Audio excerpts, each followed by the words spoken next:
Би зохиолч Яруу найрагч Хүндий Ихэмч Ховс барилцлын Чүрлбаатар байна. Та бүхэнд энэ өдрийн мэндийг уламжлая. Та бүхэнд өхөл өгөө дурлал буюу Timeless Love армана танилцуулж байна. За энэ Timeless Love буюу өхөл өгөө дурлалын арманд бол 3 цагийн хэлхээсэнд амьдарч байсан залуучуудын дурлалын тухай арман байгаа юм.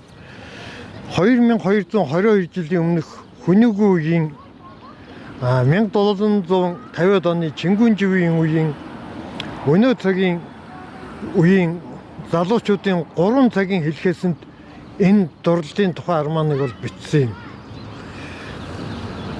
За энэ Timeless Love арманаас M-Book аппликейшнээр дата та бүхэн сонирхоорой.